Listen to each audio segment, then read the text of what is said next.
I gave my daughter $30,000 to help plan her dream wedding.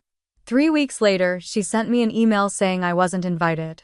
No explanation. Just a Livestream link. But what I did next, she never saw coming. If you've ever been taken for granted by the people you love most, this story will stay with you. Amber sat at her kitchen table, the early morning light spilling in through the window, casting long shadows across the floor and bathing the room in a quiet golden hush. The air still smelled faintly of rain from the night before. Her coffee, untouched, sat in a ceramic mug with the words "Best Mom Ever" printed on the side, a gift from Lena when she was 12, and still believed Amber could fix anything. Amber smiled at the memory without realizing it. A smile formed from instinct, not joy. The steam had begun to fade from her drink. She opened her laptop like she did every morning, check emails, sort bills, confirm office meetings, and saw her daughter's name sitting quietly in her inbox. No subject line. Just Lena. Amber's chest warmed. She clicked, expecting a sweet update, maybe a photo of the wedding dress or an excited rant about cake tastings or bridesmaid dresses. Lena had been busy lately, busy and distant, but Amber chalked it up to wedding stress.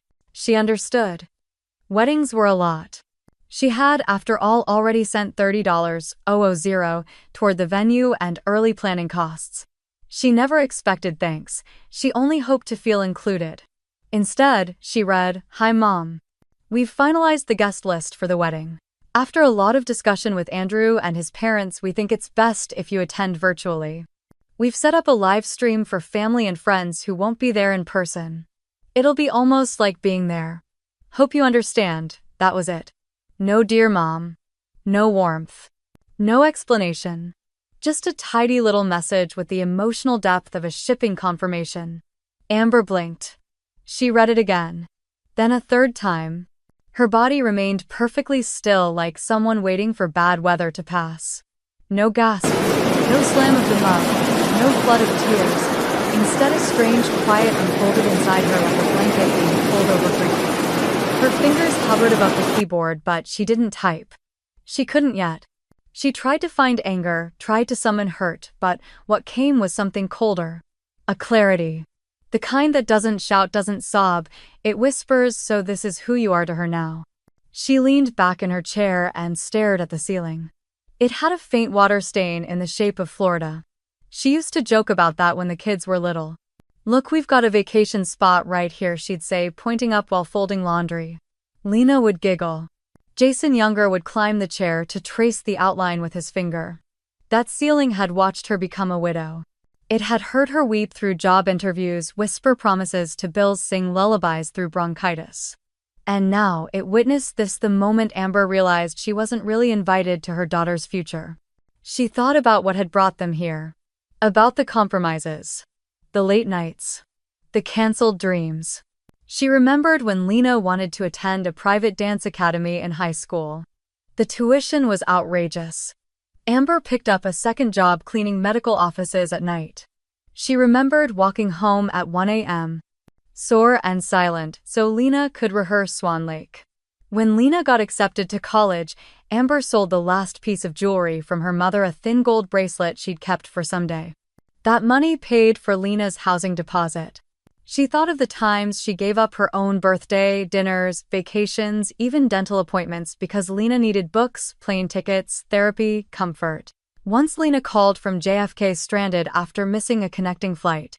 Amber wired $600 without asking why. She hadn't planned better. That was what mothers did. They showed up. And not just with money. Amber had been there for the heartbreaks, the panic attacks, the career failures. She was the 2 a.m. phone call, the emergency contact. The name Lena rattled off when asked, "Who's your person?" Amber took a sip of her coffee. It had gone cold. Bitter. But she drank it anyway. She had grown used to things going cold around her. She looked back at the screen. It'll be almost like being there. As if her existence could be outsourced to a screen. As if her hands, the ones that sewed Lena's Halloween costumes, bandaged her scraped knees, clapped at every recital, didn't deserve to toss rose petals or fix a crooked veil. As if the woman who spent 32 years showing up could be muted and minimized to a live stream square. Was it Andrew's parents? Probably. They were polite, formal, rigid. The kind of people who used words like optics and impression. Amber remembered their frozen smiles at the engagement party, how they looked at her blazer like it had come from a thrift store. It had, but still. They offered her Chardonnay like it was charity. She tried to laugh to be warm to charm them. But she didn't fit their mold, and apparently she didn't fit in the seating chart either. She opened the reply box, her fingers hovered paused. There was so much she could say. About how hurt she felt. About how this wasn't what she raised her daughter to be. About respect and love and how invitations shouldn't need explanations. But she didn't write any of that. She didn't ask for room at the table. Instead, she gave Lena exactly what she'd asked for. Sure, enjoy your day. No anger, no punctuation. Just 4 words.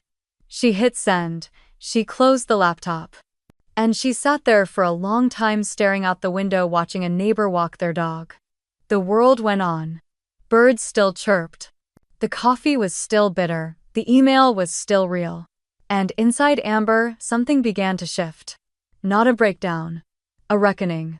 Amber left the house at 7:42 a.m., exactly the time she always did. Her coat was buttoned up neatly, her keys clipped to her worn leather bag, her hair pulled back in a low knot that had become her signature: clean, competent, invisible. The coffee she'd poured into her travel mug was the same blend she always drank: Colombian. Dark roast, a splash of oat milk, but it tasted different now. Or maybe everything did. The neighborhood looked the same. The early spring air was crisp, the sidewalks still damp from yesterday's rain, but Amber noticed none of it. Her body moved out of habit, her face fixed in the expression she wore most comfortably: calm, composed, unbothered. But inside her chest, a quiet earthquake was rearranging everything she thought she understood about love. Traffic was light, the drive familiar. She passed the grocery store where she used to take Lena every Saturday morning for donuts and chores. They used to make a game of it. Amber would let her pick one sugary cereal, then balance it on her head like a crown while they strolled the aisles. That aisle now only held echoes. By the time she reached the office, she'd convinced her face to behave. Caldwell Walker and Hartfield was housed in a brick building with ivy trailing its edges and a receptionist who wore bright lipstick no matter the season. Amber had worked there for almost 18 years. The place didn't sparkle, but it was steady. And for a long time, that's all she'd wanted: something solid to anchor her after everything else had fallen apart. She nodded good morning to the front desk and walked down the hallway to her cubicle, the hum of printers and the smell of fresh paper oddly grounding. Her inbox was already full: contracts to proof, calendar invites to coordinate, staff schedules to realign. She slid into her chair, placed her coffee to the left, and opened her computer. Her fingers moved over the keys with practiced ease, but her mind refused to follow. The words on the screen blurred into meaningless shapes. All she could see was the phrase looping silently inside her. It's best if you attend virtually. The absurdity of it might have made her laugh if it hadn't cut so cleanly. A wedding wasn't a Zoom meeting. She was Lena's mother. She had raised her alone. She'd paid for that venue, chosen not to retire early, skipped every indulgence she might have allowed herself in order to make Lena's life more possible. When Lena's father died, Amber had been 36. Jason was 4. Lena was 7 and angry at the world for taking away her favorite bedtime storyteller. Amber hadn't had time to fall apart. There were mortgages, grief, counseling, appointments, school lunches, and the terrifying responsibility of keeping 2 small humans alive while her own world collapsed. She still remembered the funeral. Not the eulogies or the flowers or the condolences, but the way Lena clung to her waist and whispered, "What happens now?" Amber hadn't known the answer. But she had smiled anyway, knelt down and said, "Now we hold on to each other, okay?" And she had meant it. Every day since then she had kept that promise. Amber refocused on the screen. A contract needed signatures. She clicked, reviewed, made corrections, and read. Her fingers moved, but her heart didn't. The numbness was creeping, the kind that didn't hurt because it had passed hurt and arrived at something hollower. She took a long sip of her coffee. Cold again. She didn't warm it. She didn't care. Mid-morning, Robert stopped by. He was one of the firm's partners, gray hair, gentle eyes, A man who remembered birthdays and asked about your weekend like he meant it. He held 2 coffees and set one on her desk without a word. Amber looked up surprised. "You look like someone told you your dog ran away," he said, trying for humor but landing gently. Amber opened her mouth, considered the truth, and then closed it again. She offered a small smile instead. "Didn't sleep well." He nodded, not pushing. "Let me know if you need anything." That almost undid her. Not the coffee. Not the comment. The not pushing. The kindness of being seen without being interrogated. She watched him walk away, her throat tightening around words she wouldn't say. She thought again about Lena's email. Not just the words, but the tone. It wasn't cruel, that might have been easier to swallow. It was distant. Formal, efficient. Like Amber was no longer a person, just a problem to solve, a line item to shift from attending to virtual. And the worst part was it wasn't sudden. Not really, the distance had been growing for years. Amber just hadn't let herself name it. She'd rationalized Lena's canceled visits, the shorter calls, the months between check-ins. She's building her life, Amber had told herself. She's busy. She'll come back around. But now she saw it. The slow fade, the shifting orbit. Somewhere along the way, Amber had stopped being her mother and become her safety net. Reliable. Replaceable. Background. She stared at her reflection in the black screen of her locked computer. Her eyes looked tired. Not old, just tired. Worn from decades of giving. I never kept score, she thought. I just kept giving. As if love could be measured by how much of yourself you erased. A soft ping pulled her back to the present. Another email, another task, another thing to do. She clicked it open and resumed typing, her spine straight, her face unreadable. No one at the office noticed that something had broken. Not loudly. Just a quiet shift in the tectonic plates beneath her soul. No one saw how Amber's silence wasn't peaceful, it was armor. She finished her coffee. It was still cold. And so was everything else. Amber left the office at 4:12 p.m. A little earlier than usual, but not enough to raise questions. She told her assistant she had an appointment, technically true. The sky had started to shift toward the muted hues of late afternoon, and the wind carried a chill that reminded her spring was still unsure of itself. She walked 2 blocks past the cafe, past the florist she once took Lena to for prom corsages, and stopped in front of First Federal Bank. It looked exactly as it always had, modest brick exterior, white letters slightly faded from sun, but somehow stepping inside felt different today. The air conditioning hit her face, crisp and clinical. She could still smell the faint scent of lemon polish on the counters. Carlos was at his desk as usual. He had helped Amber with nearly everything financial over the years, setting up Lena's college fund, refinancing the house after her husband passed, rolling over her modest retirement plan after layoffs at her old job. He was efficient, kind, and always remembered that she liked her receipts printed, not emailed. When he saw her, he stood with a familiar smile. "Mrs. Bennett," he greeted. "It's been a while. What can I do for you today?" Amber approached the desk calmly. Her hands weren't shaking, her heart wasn't racing. Everything inside her had settled into something unnervingly steady, like a lake after a storm. She placed her handbag gently on the floor and met his eyes. "I need to cancel a wire transfer," she said, her voice smooth even. Carlos blinked. "Okay. Do you have the transaction details?" Amber nodded, handing over the folder she had brought. It contained the scheduled transfer of $50,000 to a Napa Valley wedding venue. One she had chosen herself after Lena showed her Instagram photos with captions like "Dream Spot" and "Can't believe this is real." Amber had smiled at the time, thrilled to make it possible. Carlos scanned the paperwork, then paused. "This was set to process tomorrow morning," he said, frowning lightly. "It's a large amount." His eyes flicked up to meet hers. "May I ask? Is everything okay?" Amber considered lying. Saying the wedding was postponed, saying something about a double booking or a change of plans. But instead, she looked him directly in the eye and said, "The circumstances have changed." Carlos stared at her for a beat longer than necessary, then nodded slowly. "I see." He clicked through a few screens, verifying information, typing quietly. The silence between them wasn't awkward. It was reverent. Almost like grief. Amber sat quietly, her hands folded in her lap. Her gaze drifted to the window where a young woman waited at the ATM, shoulders hunched, coat unzipped. She looked like Lena once had, hurried, bright, hopeful. Amber watched her punch in numbers with urgency, then glance around like the world might shift in the time it took to process her balance. It struck Amber suddenly how many times she had withdrawn not just money, but parts of herself for her daughter. Little withdrawals she never expected to be repaid.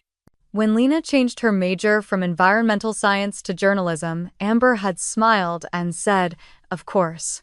When she switched again to psychology 6 months later, Amber adjusted the family budget without blinking.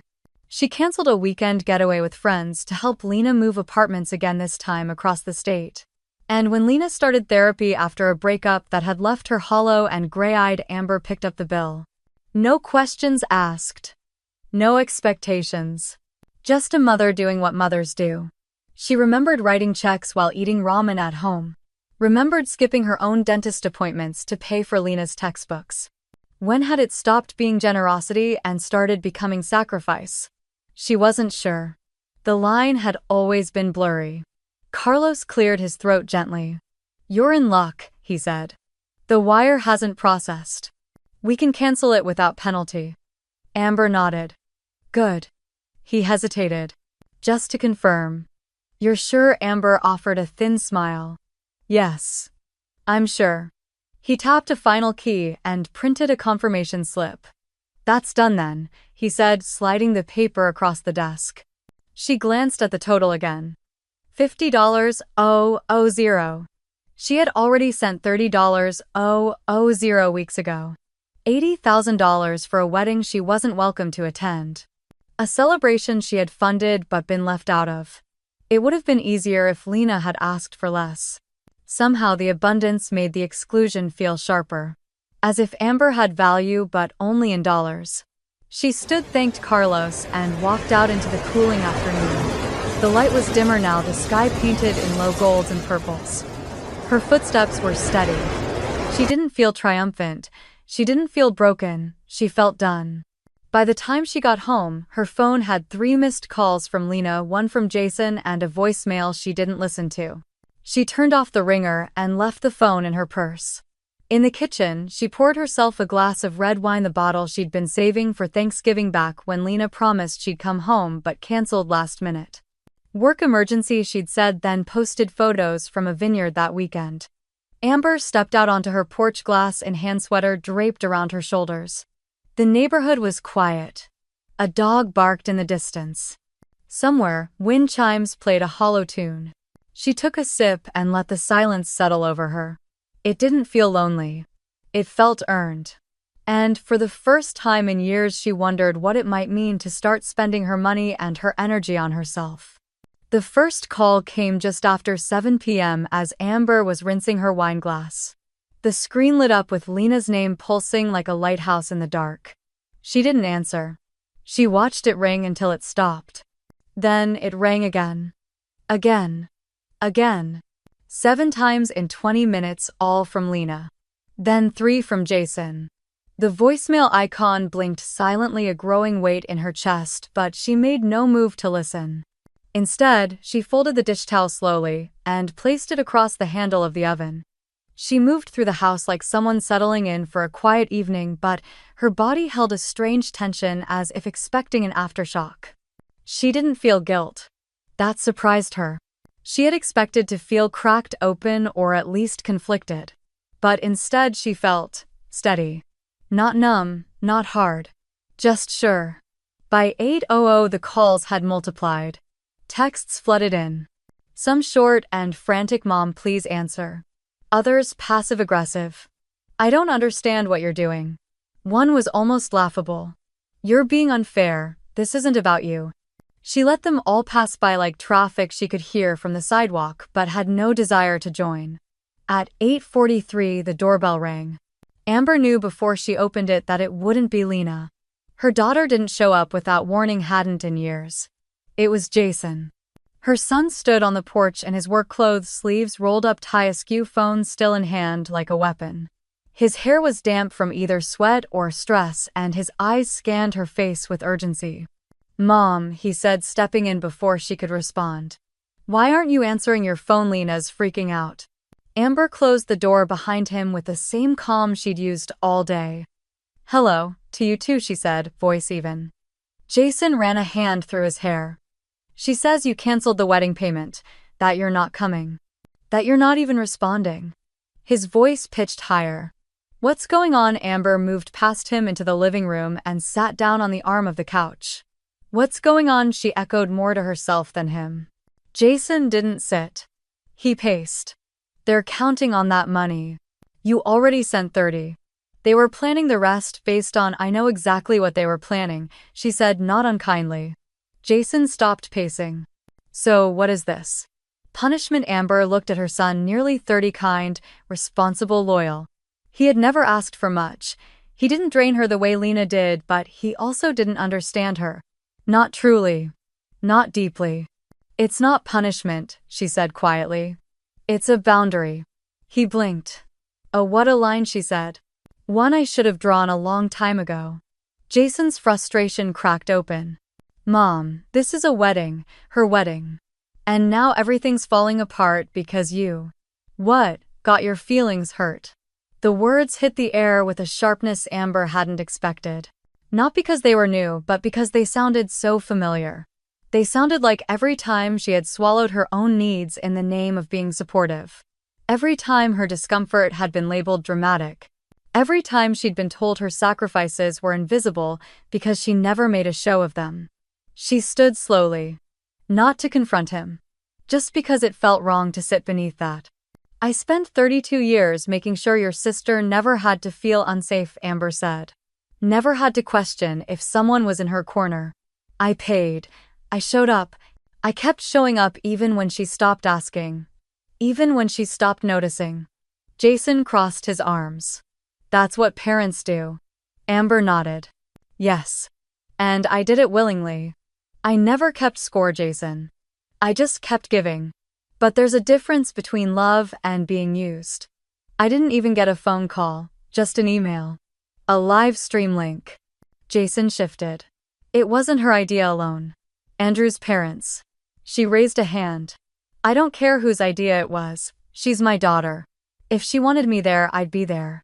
He fell silent. Amber walked to the window and looked out. The porch light had flicked on automatically. A moth bumped against the glass. It's not about the money, she said after a while. It's about being treated like a burden. Like an inconvenience. I was good enough to fund the dream, but not to witness it. Jason's voice softened. She made a mistake. She's overwhelmed. Amber turned to him. We all make mistakes. But we don't always get to fix them with other people's silence. For a moment he just stood there. Then finally, you're really not going. Amber looked him in the eye. I'm really not. He exhaled sharply and rubbed his temples. You always make everything about yourself. And that was it. The sentence, the trigger, the quiet betrayal inside the assumption that having boundaries meant being selfish. Amber felt the shift again, not a snap, not a scream, just something ancient and deep finally falling into place. She stepped forward, her voice calm.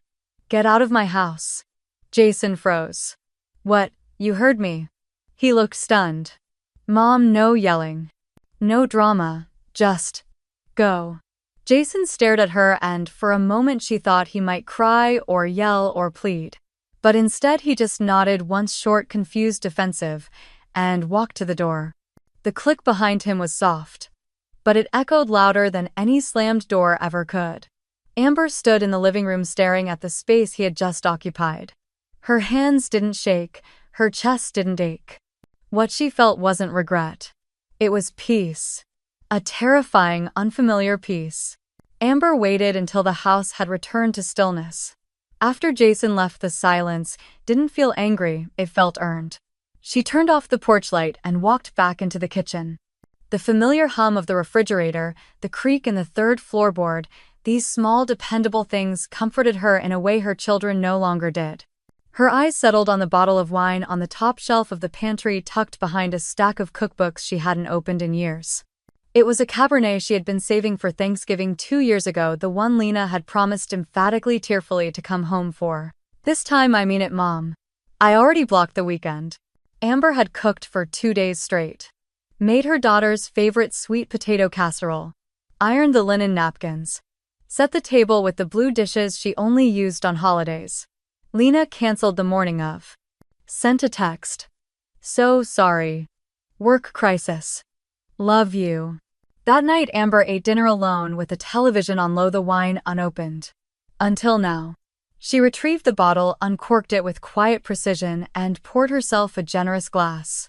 The deep red liquid caught the fading light as she stepped outside to the porch. The sky was painted in bruised purples and soft blues. Across the street, someone's sprinkler ticked in rhythmic arcs over a manicured lawn. A dog barked 2 houses down. Birds murmured in the trees overhead. The world carried on. Amber sat in the old rocking chair, the one she'd bought secondhand when Jason was a baby. The wood had worn smooth from years of use, the arms sun-bleached and familiar. She curled her legs beneath her and took a long sip. It was good wine. Rich. Earthy. Comforting. She let it sit on her tongue a moment longer than necessary before swallowing. Her eyes wandered without focus, and her mind unbidden began to drift backward, as it often did now. Not to grand memories, but to the quiet, invisible ones. The ones nobody remembered but her. There was the birthday Lena missed when Amber turned 50. Lena had sent flowers and a voicemail. Amber had told herself it was sweet, but she'd cried into her grocery store cake that night, or the time Lena forgot Mother's Day entirely. Jason had dropped by with a mug and a hug. Lena had texted at 4 p.m. a single heart emoji. Amber had responded with a smiley face.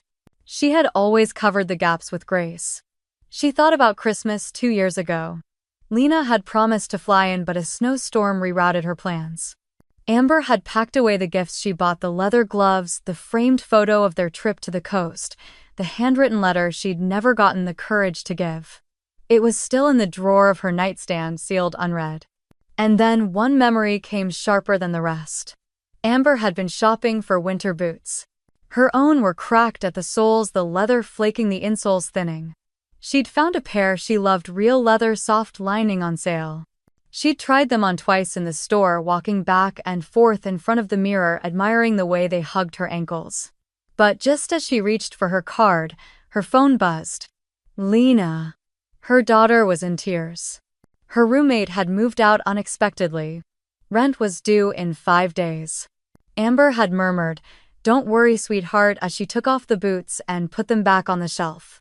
She'd wired the money that afternoon. That winter her socks got wet every time it snowed. She never told anyone. Not because she expected praise, but because she had learned long ago that sacrifice when quiet keeps the peace. Amber took another sip of wine and felt something shift in her throat, not a sob, just a tightness. Her eyes stung, but no tears fell.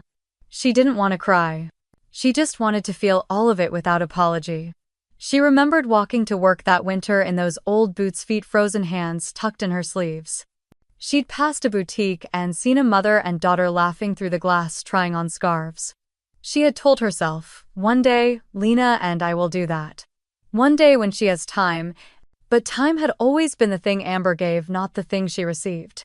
The stars began to bloom overhead one by one like cautious witnesses. Amber leaned back in the rocker, the glass warm in her hand. She wondered, not bitterly but honestly, if Lena had ever really seen her. Not just as the reliable giver, the constant rescuer, the one who made things work, but as a woman. A full person. Someone who had dreams before they were folded neatly into someone else's needs. She thought about what it meant to be a mother, and what it meant now to stop mothering. Not because she didn't love her children, but because love that forgets itself becomes something hollow. Another sip. The porch light flickered on. Amber closed her eyes. She didn't know what came next, not exactly. But she knew this something had ended. Quietly. Finally. And from that ending something else could begin. Not a new role. Not a new version of herself to fit someone's needs. But a return. To the woman she had almost forgotten. Amber woke the next morning with sunlight bleeding across her bedsheets. It felt different somehow. Not lighter, not brighter, but quieter. As if the grief had settled into its corners and stopped scratching at the walls. The calls had stopped sometime during the night. Her phone, still silenced, sat untouched on the dresser. No more buzzing. No more blinking red numbers like a guilt meter. Just stillness. She padded into the kitchen, started the coffee, and sat down at the table with a pen and a pad of paper, both untouched in weeks. She stared at the blank page for a long time, unsure what to write, unsure why she had reached for the pen at all.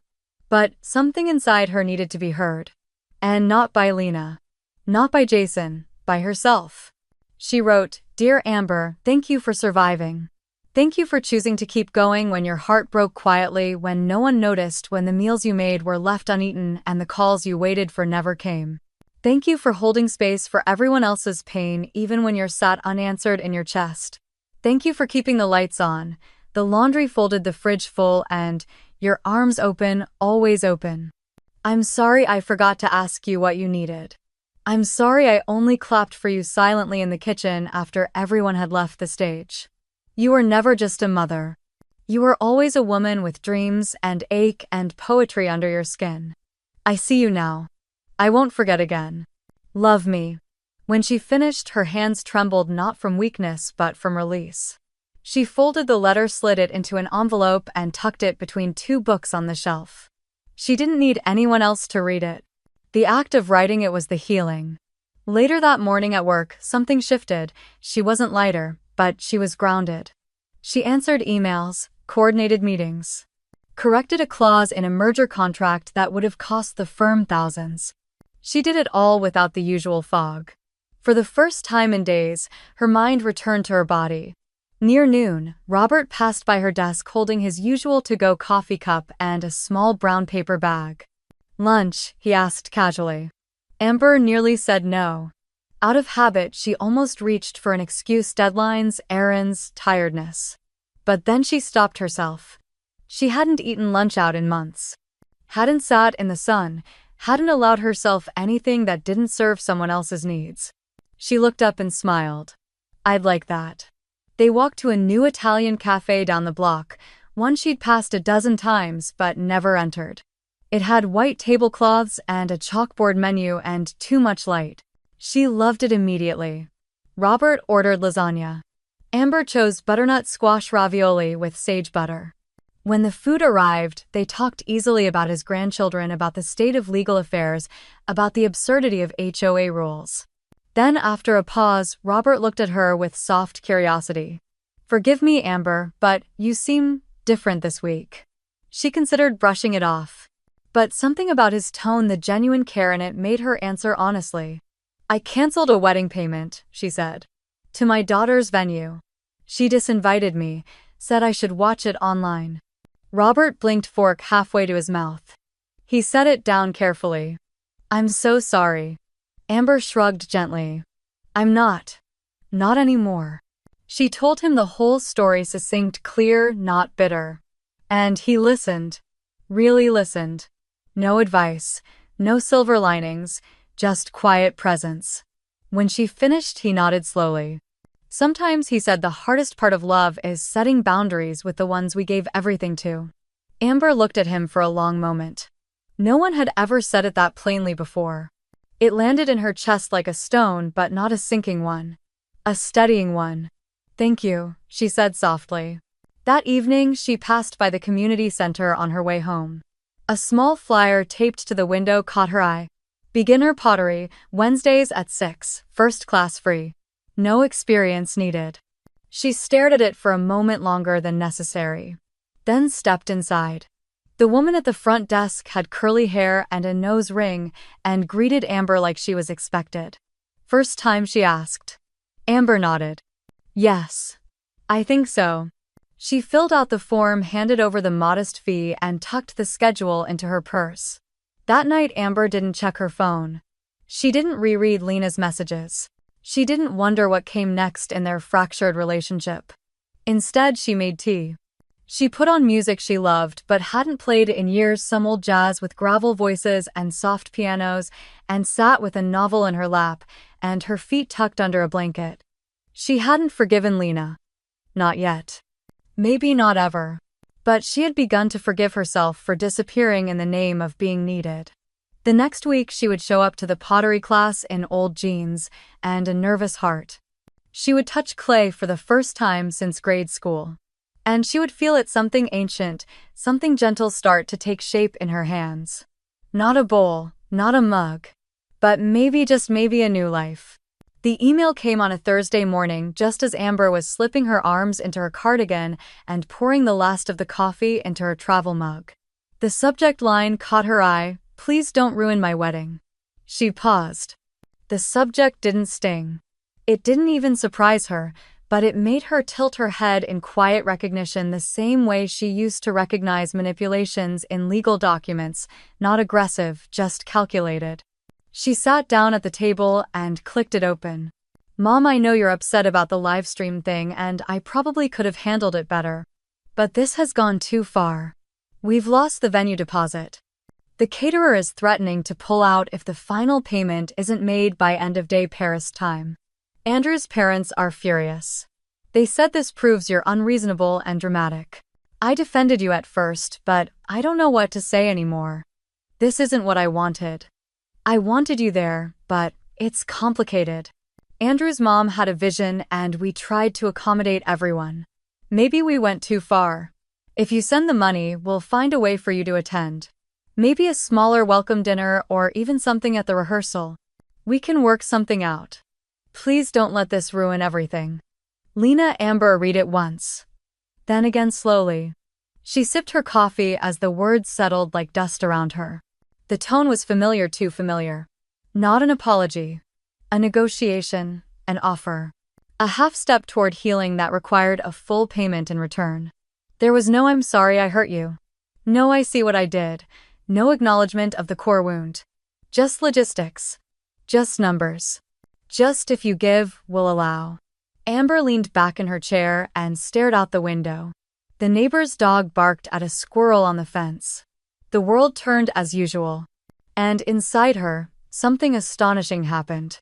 She smiled. Not bitterly. Not smugly. But with a quiet sadness. The kind that comes when you finally stop expecting someone to become who they're not.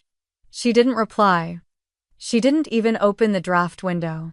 Instead, she opened her planner, circled Wednesday night's pottery class, and wrote in small cursive beneath it: "Center yourself. Let the clay teach you softness again." She closed the laptop. That night she lit a candle after dinner, not for ambience but because she wanted to. She played an old record Jason had bought her years ago and danced alone in the kitchen, her bare feet moving over tile like they were remembering music again. Her phone buzzed again at 11:17 p.m. Another message from Lena. "Why won't you answer me? I'm trying here. This is your daughter.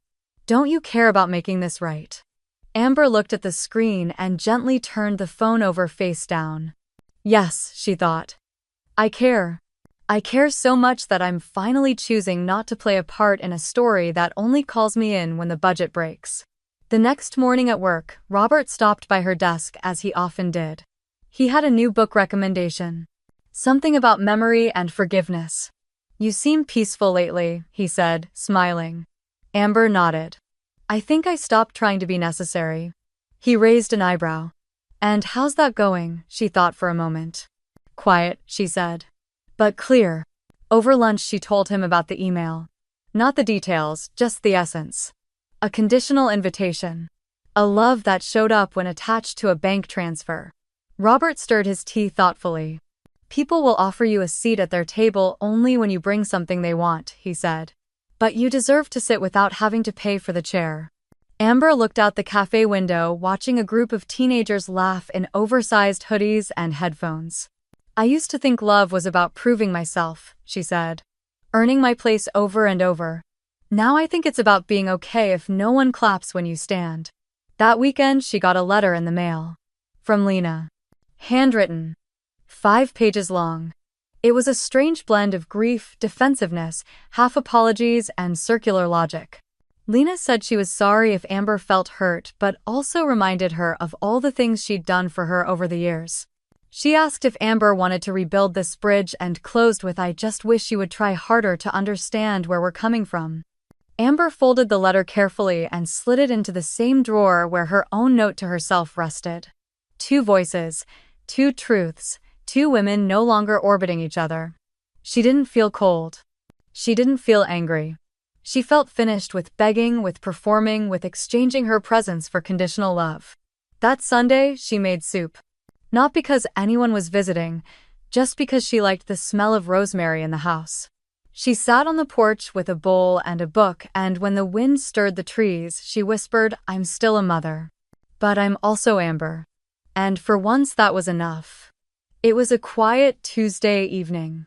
The kind of evening where the sky held onto the last strands of daylight a little longer and the breeze through the open kitchen window smelled faintly of cut grass. Amber was washing the dinner dishes when the doorbell rang. She wasn't expecting anyone. Wiping her hands on a dish towel, she walked slowly toward the door. Through the narrow glass pane, she saw a young woman, mid-30s, maybe. Long dark hair, a beige trench coat, posture uncertain.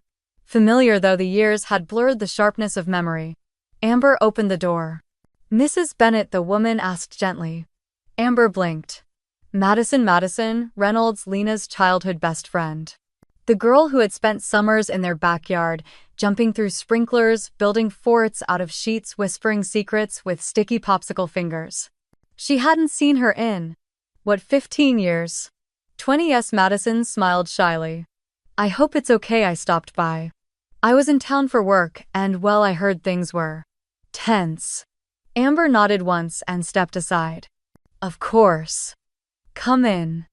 Madison entered the living room, her eyes scanning the space like it held echoes of childhood. She sat on the edge of the couch like someone who didn't want to overstay. Amber poured them both tea. Chamomile. Soft and safe. They sat in silence for a minute.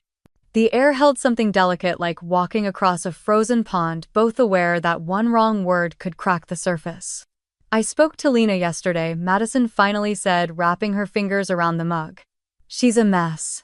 I mean that with love, but she's unraveling."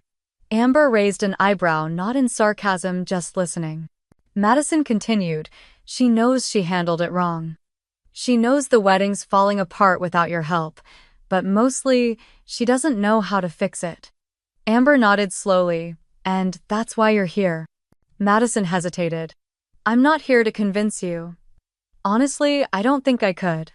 But I told her I'd try to understand." So she looked up, her voice clear but soft. "Is there anything she can say to fix it?" Amber didn't respond right away. She looked out the window where the garden lights had flicked on automatically. The ivy along the fence trembled in the breeze. Then she turned back to Madison. "No," she said gently. Madison blinked. "No," Amber shook her head, "because love should never wait until you're gone to be seen." The words settled between them like a truth neither one could push away. "She's not a bad person," Madison said quietly. "I know," Amber replied. "She's just young and overwhelmed." Amber gave a soft, sad smile. "I was younger than her when I became a widow. Overwhelmed didn't give me the luxury to forget who mattered." Madison looked down into her tea. "You're right." They sat like that, two women from different chapters of life sharing the same quiet sadness. Madison looked at Amber not with pity but with reverence. There was strength in her. Not loud, not performative, just solid. Rooted. "She says she's trying," Madison offered. Amber nodded. "Trying looks different when you're not asking someone to pay for your effort." Another silence. Then Madison asked, "Do you hate her?" Amber answered without hesitation. "Number. But I've stopped needing her to love me in a way that costs me everything." Madison's eyes glistened and she smiled, small, grateful. "I think I needed to hear that too." Amber tilted her head. "Why, I'm getting married next spring," Madison admitted.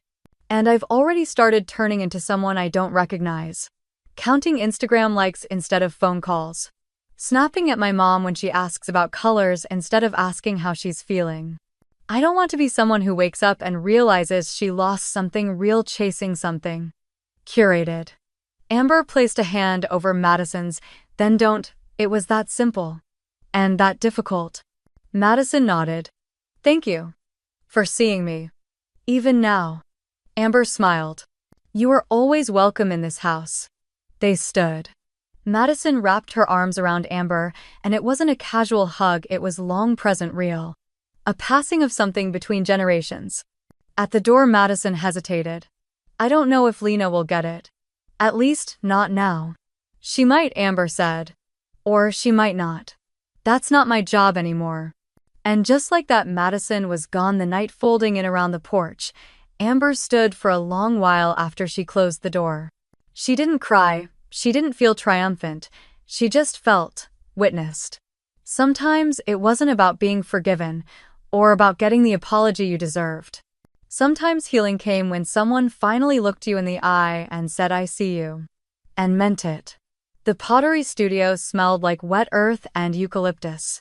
It was tucked behind the community center in a sunlit room filled with wheels and wooden shelves lined with half-finished bowls and vases in every shade of glaze. The tables were speckled with dried clay dust and finger marks like soft fossil imprints of people trying to shape their own healing. Amber stood awkwardly near the back apron tied too tightly, a lump of cool heavy clay in front of her. She hadn't touched clay since elementary school. Her hands didn't quite know what to do, but something inside her did. The instructor, a gentle woman named Teresa with deep smile lines and flower-dusted sneakers, walked her through the basics. You don't control it, she said, her voice like chamomile. You meet it where it is. You listen. Clay tells you what it needs. Amber liked that. It sounded less like art and more like relationship. Like the one she was finally trying to have with herself. She sat at the wheel and pressed the pedal slowly. It began to spin. She wet her hands and placed them on the lump of clay. It was firmer than she expected. Resistant. But not immovable. Beside her sat a woman in her late 60s with short silver hair and large turquoise earrings. She looked like she'd once been a painter or a protester or both. Her name was Carolyn. They exchanged polite smiles at first, then quiet observations. Your hands remember faster than your head. This wheel wobbles a little. I haven't done something just for me in years. After a while, Carolyn turned to her and said, You're new to starting over, aren't you? Amber nodded. Yes. And no. Carolyn smiled. Same. They didn't exchange stories at first, just the rhythms of clay water pressure. But eventually, as their hands worked and their guards lowered, the truths began to spill out. My daughter hasn't spoken to me in 3 years, Carolyn said quietly. Said I was too controlling, too protective. Too much. She paused. I probably was, but I wasn't trying to be. I just didn't know how else to love. Amber didn't respond right away. She just kept shaping the base of what might become a cup. My daughter disinvited me from her wedding, she said softly. Sent an email. No call, just a live stream link. Carolyn exhaled. God. Amber smiled faintly. It was a relief in a strange way. Gave me permission to leave a story I was no longer part of. They sat in silence again, the wheel spinning. The clay softened beneath their fingers, becoming something new. Amber's cup was not symmetrical, its lip was uneven. The body leaned slightly left. But it stood. It held. It was hers. She placed it gently on the drying rack and stepped back, wiping her hands. It wasn't perfect, but it was made with intention. After class, Carolyn invited her for tea. They sat on a bench outside the studio, paper cups in hand, watching the sun dip low over the parking lot. I used to think motherhood was about disappearing gracefully, Carolyn said. Now I think it's about remembering you were always there even when they stopped seeing you. Amber nodded. I spent so long trying to be someone worth loving that I forgot I already was. They sipped quietly. Somewhere nearby, someone's child laughed. But it didn't sting. Not anymore. Back home, Amber placed her clay cup on the windowsill. It was still drying, fragile in the way new things are. She looked at it not with critique, but with affection. This was her first creation. Not for Lena. Not for Jason. Not for anyone's approval. Just for Amber. That weekend, the wedding happened, or at least what was left of it. Jason had texted her a photo of Lena in a backyard wearing a simpler dress under a string of cafe lights. Andrew's parents were nowhere to be seen. The caption said, "She went through with it anyway." Amber didn't reply. Not out of spite, but because there was nothing to say. She had already left the room. The story no longer belonged to her. Instead, she spent that Saturday morning at the farmer's market with Carolyn. They bought honey from a local vendor, sampled rosemary bread, talked about books, the price of peaches, the strange beauty of late-life friendships. Amber laughed easily now. Not constantly, but when she did, it felt unfiltered, like air being let back into a sealed room. She no longer checked her phone every hour, no longer braced herself for Lena's messages, no longer rehearsed speeches in the shower or drafted unsent responses in her mind. She was done begging to be chosen. She had chosen herself. Amber turned 60 on a quiet Sunday that unfolded gently like the first page of a novel she hadn't yet read. There were no balloons tied to the mailbox, no family members gathered in the kitchen laughing over mimosas, no phone calls arriving at midnight to be the first to say happy birthday. She woke slowly wrapped in the linen sheets she had bought for herself last Christmas because no one else had thought to ask what she wanted. The house was still. No music, no voices. Just the steady hum of the refrigerator and the soft groan of wooden floorboards expanding under the first touch of morning sun. She moved deliberately, pouring coffee into the ceramic mug she'd made herself in pottery class 2 weeks earlier. The lip was uneven, but it fit her hands perfectly. She stood in the kitchen barefoot, watching the steam rise from her cup-like memory, and walked to the mirror in the hallway where her reflection met her eyes with a quiet certainty. She studied herself for a long moment, not critically, not with judgment, just with the curiosity of someone reacquainting herself with a person long neglected. The fine lines around her mouth told the story of a woman who had smiled for others for decades, who had been the backbone and background of every room, the quiet fixer, the reliable giver. She tilted her head slightly and said out loud, not as a question but as a vow, "If my presence is negotiable, then so is my effort." The sentence rang out not like defiance, but like truth, steady, unfaltering. She wrote the words down on a sticky note and pressed it to the edge of the mirror, not to remind herself, but to mark the turning point. That morning she made herself breakfast, not toast over the sink or a protein bar in the car, but a real meal: scrambled eggs with rosemary, roasted tomatoes, and buttered toast. She plated it carefully, sat at the table with the window cracked open, and listened to the birds. No one was watching, no one needed anything from her. And still she showed up for herself. Afterward, she read a chapter of a novel she had been meaning to finish for months, the pages now finally able to hold her full attention. She showered and chose to wear her favorite blouse, even with nowhere to go. She took a walk around the neighborhood and admired the way the sunlight filtered through the elm trees, how the air smelled faintly of honeysuckle. She stopped by the bookstore and bought a new journal, leather-bound, smooth pages, no lines, because she was tired of fitting her words into pre-drawn boxes. When she returned home, there was an email. From Lena. The subject line was soft but weighted. "I'm sorry."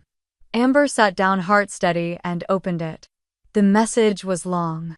Lena apologized, kind of. She said she hadn't realized how hurtful the Livestream suggestion was. She explained that Andrew's parents had strong opinions, that she felt caught in the middle, that she didn't know how to make everyone happy.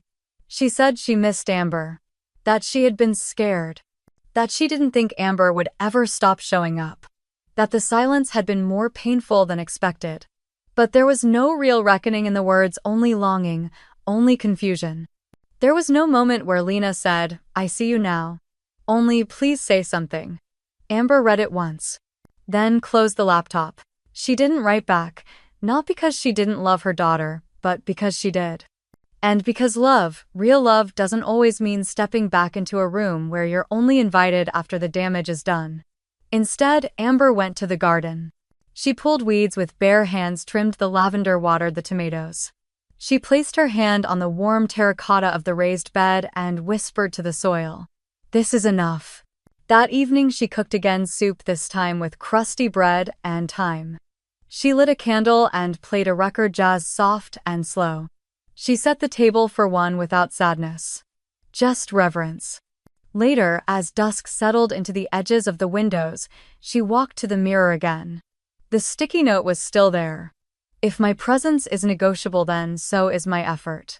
She read it and smiled, not because she needed the reminder, but because she had finally stopped forgetting. Her phone buzzed once more that night. Another message. She didn't check, she didn't brace. She simply walked to the porch, sat in the old rocking chair with a blanket over her lap, and let the cool air kiss her cheeks. The stars emerged one by one, slow and deliberate, and in their glow, she spoke aloud the words she'd once only thought in the silence between acts of sacrifice. You don't have to burn yourself to keep others warm. And in that moment, she wasn't waiting for anyone to come home. She already was.